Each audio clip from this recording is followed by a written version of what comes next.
मंच पर मौजूद हमारे तीसरी बार के, और ये मैं मान के चलता हूं कि कुछ लोकसभा ऐसी है जहां केवल फॉर्म डालो और आखिरी दिन अपना सर्टिफिकेट लेने आओ, उसमें से मंदसौर भी है। जोरदार ताली बजाओ अपने मंदसौर नीमच की इस लोकसभा के लिए। समय की कमी है इसलिए पूरा मंच एक बार जोरदार ताली बजा दो पूरे मंच के लिए। हमारे लिए तो ये सौभाग्य की बात है, मंदसौर नीमच के इस मंच से जब जनसंघ के जमाने से आवाज हम जब उठाते थे तो दुनिया में कोई आवाज लौट के आए ना आए, जनता के बीच में से एकमात्र जिला जहां हमेशा जनता ने भाजपा को, जनसंघ को आशीर्वाद दिया। मैं दोनों हाथ जोड़ के पूरी जनता को आपके माध्यम से प्रणाम करता हूं। यह पराक्रम पुरुषार्थ की नगरी, यह उदात्त विचार के साथ राष्ट्रवादी भाव को लेकर चलने वाली नगरी, जिसके जीवन में हर नगर का अपना एक भाग्य होता है। जैसे उज्जैन से सम्राट विक्रमादित्य ने शकों को परास्त किया, ऐसे हुणों को परास्त करने के लिए दुनिया में जिस नगरी ने मान बढ़ाया, सम्मान बढ़ाया, ये भगवान पशुपतिनाथ की नगरी मंदसौर के वीरों ने दुनिया में वो पराक्रम पुरुषार्थ लहराया। और ये चूंकि निर्वाचन की बेला में हमें है, तो निर्वाचन की बेला में हम अपना चुनाव अपने लिए नहीं लड़ रहे, हम चुनाव लड़ रहे हैं अपने प्रदेश के लिए, देश के लिए, विकास के लिए। और उस सबसे बड़ा हमारा उद्देश्य सनातन धर्म की जय जयकार करने के लिए, दुनिया में सनातन धर्म की जय जयकार करने का मौका अगर किसी के हाथ में आया है तो ये इस चुनाव के माध्यम से हो रहा है। दिखने के लिए हमारे लिए भाजपा के प्रत्याशी सुधीर गुप्ता जी हो सकते हैं, लेकिन ये सुधीर गुप्ता जी का चुनाव नहीं है, ये भाजपा का भी चुनाव नहीं है, ये चुनाव नरेंद्र मोदी का और हमारे अपने देश के भाग्य का। जोरदार ताली बजाओ इस नाते से। एक आम कार्यकर्ता, सामान्य कार्यकर्ता, सामान्य परिवार से निकल करके इस पार्टी का झंडा पकड़ के, झंडा बरदार हमने बहुत शब्द सुना होगा, लेकिन झंडा बरदार कहने का मतलब ही यह है जिसके हाथ में झंडा पकड़ करके उसका झंडा बरदार बनने का दम हो। हमको इस बात की खुशी है, भारत माता का वो चित्र देखते हैं अपन हजारों साल से, जिसके आधार पर हमारे चित्र में क्या दिखता है, तीन तरफ से चरण पखाड़ती हुई भारत माता को समुद्र की लहरें और मुकुटमणि के रूप में कश्मीर ऊपर और भगवा झंडा भारत माता के हाथ में और माता के पीछे शेर की सवारी। आप कल्पना करो उस चित्र की, और उस चित्र के कुछ अपन सामने मिला के देखते हैं। मैं जब मनमोहन सिंह की सरकार थी, कांग्रेस की सरकार थी, तब लगता था कि ये चित्र का तालमेल कैसे बैठता है, लेकिन मुझे इस बात का खुशी है, अब हमको लगता है कि भारत माता के पीछे जो शेर की सवारी, वो प्रधानमंत्री की सवारी है, नरेंद्र मोदी के रूप में हमारे देश में सक्षम शिव नेतृत्व हमारे सामने है, जिसने एक बार नहीं दो बार हमारे सबसे बड़े दुश्मन पाकिस्तान को अगर मुंह की खाने के लिए मजबूर किया और पूरे देश का दुनिया में संदेश दिया है कि आतंकवादियों से निपटने के लिए, सीमाओं की रक्षा करने के लिए कुछ नहीं चाहिए, केवल कलेजा चाहिए 56 इंच का सीने वाला, जो भाजपा के माध्यम से देश ने दिया।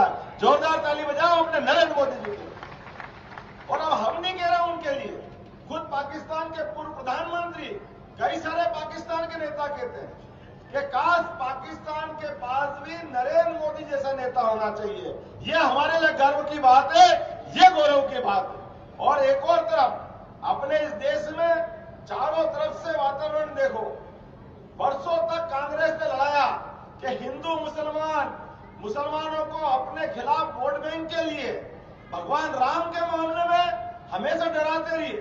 दंगे जब भी हुए कांग्रेस के माथे पे, लगातार भगवान राम के मामले में अड़ंगे लगाए, तो कांग्रेस ने और उनके वकीलों ने, बड़े बड़े पदाधिकारी, कितने दुर्भाग्य के साथ कहना पड़ रहा है। और आतंकवादियों के मामले में तो आतंकवादियों को ओबामा जी, ये कौन ने शब्द दिया है?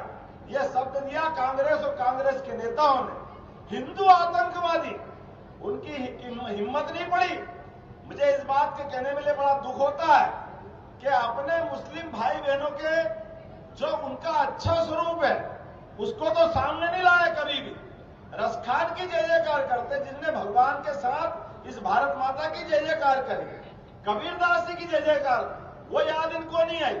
इनने जान करते हिंदू मुसलमान किया।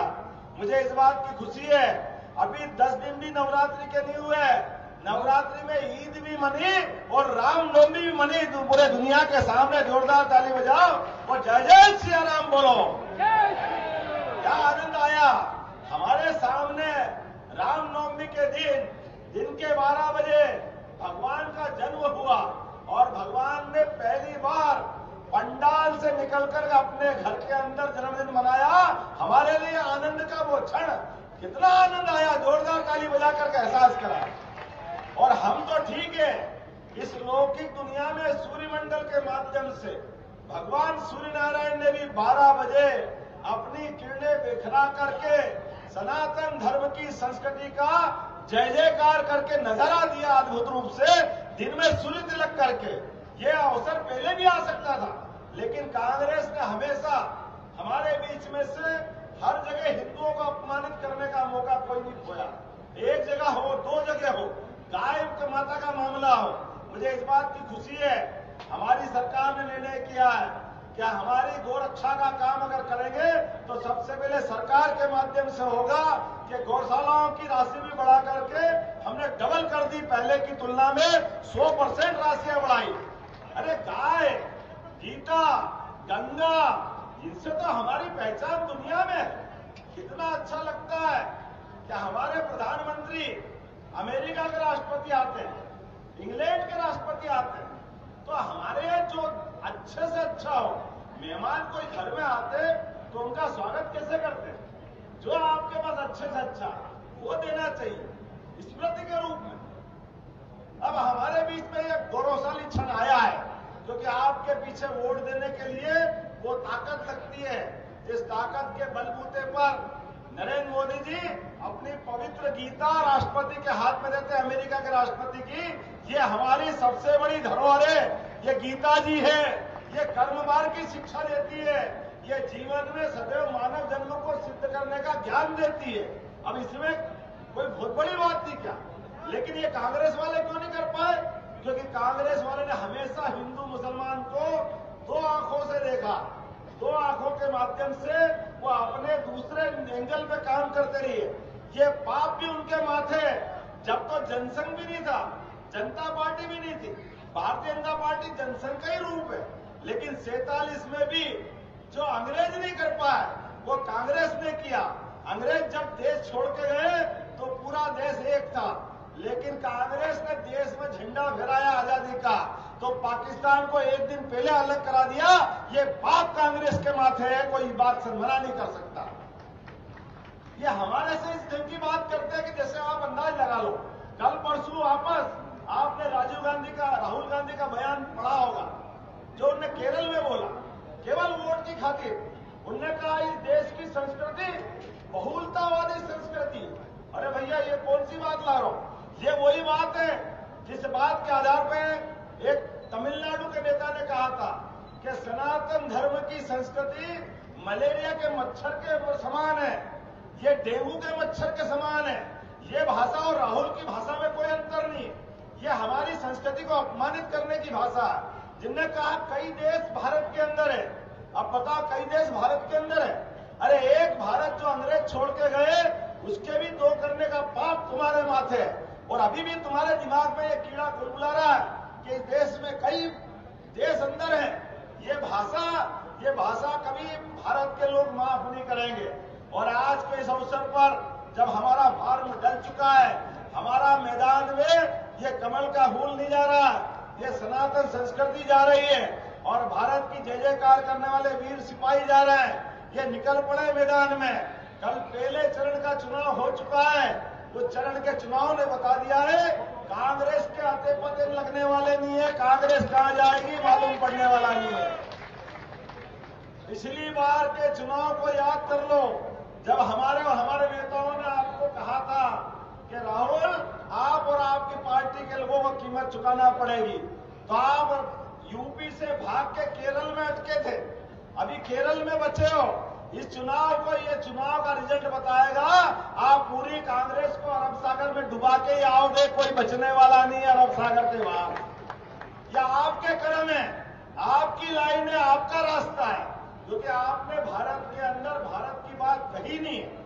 आपके चश्मे में हमेशा भारत को तोड़ने की बातें दिखाई देती है। मुझे इस बात की प्रसन्नता है कार्यकर्ता मित्रों, हम और आप अभी विजय रथ के रूप में कायदे से तो रोड शो निकालेंगे, लेकिन अपना दिमाग भी मुकाम पे रखना है। एक एक वोट अपना भाजपा के पक्ष में डलवाना है, तब तक जब तक कि चुनाव पूरा नहीं हो जाए। आज तो फॉर्म भरा है, सच्चे अर्थों में चुनाव आज से चालू हुआ है। मंदसौर, नीमच, सारा क्षेत्र चैतन्य रखना। दुश्मन बहुत चालाक है, झूठी सुच्ची कने कितने प्रकार की कहानी बनाएगा।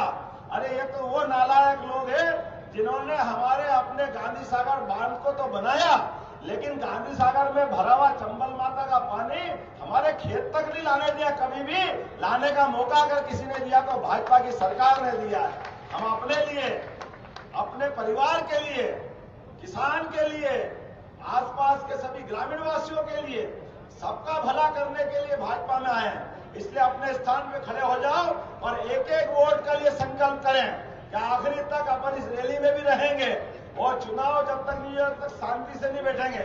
माता बहनें भी खड़ी हो जाए और हम यहाँ से रोड शो में निकलेंगे और सुधीर गुप्ता जी के साथ अपने आप की जीत का, क्योंकि अब सुधीर गुप्ता जी भाजपा के चुनाव चिन्ह के माध्यम से आप में समाहित हो गए, तो हम सब अपन खुद चुनाव लड़ रहे हैं ये मान के चले। तो मेरे साथ सब तैयार है? बोलो भारत